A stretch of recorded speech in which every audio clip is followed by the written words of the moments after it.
Be ready. Start.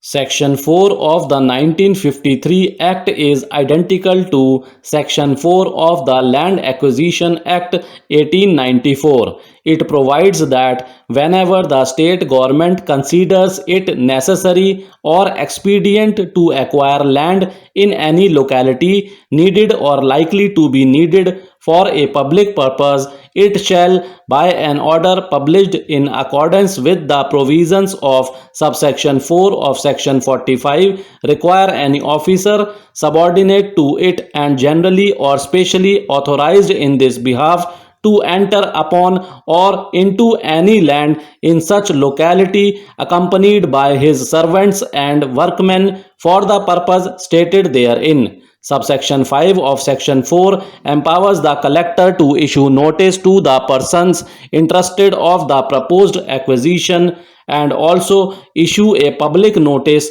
to that effect at convenient places on or near about the land proposed to be acquired. Section 5A enables the person interested in any land in respect of which notice has been issued under Section 4, subclause 5 to object to acquisition of that land. Section 6 is also similar to Section 6 of the 1894 Act. Inter alia, it provides that when the state government is satisfied after considering the report, if any, made under Section 5A that any particular land is needed for a public purpose, a declaration shall be made to that effect. Such declaration is conclusive evidence that the land is needed for a public purpose, and after making such declaration, the state government may acquire the land in the manner provided in subsection 4 thereof. As noticed above, Section 6 came to be amended by the 1981 Amendment Act, and inter alia limitation of 3 years for issuance of notification under Section 6 was fixed from the date of issuance of notice under Section 4, subclause 5. As regards the notice issued under Section 4, subclause 5 prior to the 1981 Amendment Act, limitation of 2 years from coming into force of the 1981 Amendment Act was fixed. The statutory provisions of compulsory acquisition contained in the 1953 Act are not materially different from the 1894 Act. This court has explained the doctrine of eminent domain in series of cases. Eminent domain is the right or power of a sovereign state to appropriate the private property within the territorial sovereignty to public uses or purposes.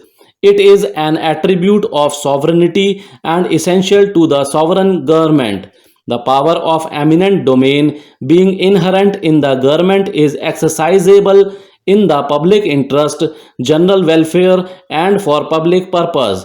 The sovereign is entitled to reassert its dominion over any portion of the soil of the state, including private property, without its owner's consent, provided that such assertion is on account of public exigency and for public good.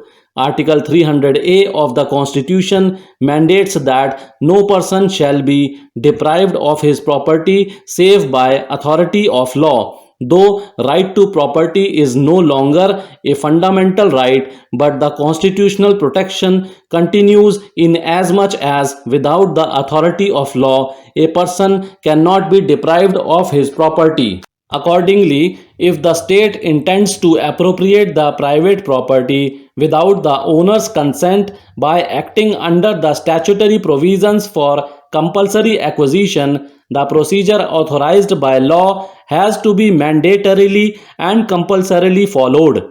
The power of urgency, which takes away the right to file objections, can only be exercised by the state government for such public purpose of real urgency, which cannot brook delay of few weeks or few months.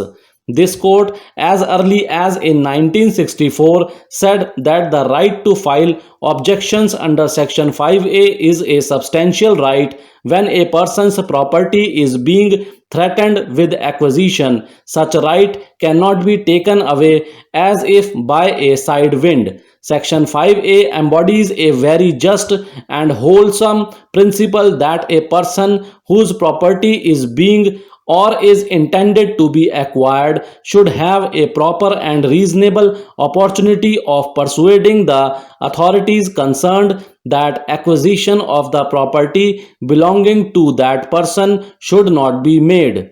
We may refer to the observation of this court in Nandeshwar Prasad versus the State of UP AIR 1964 SC 1217 that the right to file objections under Section 5A is a substantial right when a person's property is being threatened with acquisition, and that right cannot be taken away as if by a side wind. Subsection 2 of Section 5A makes it obligatory on the collector to give an objector an opportunity of being heard.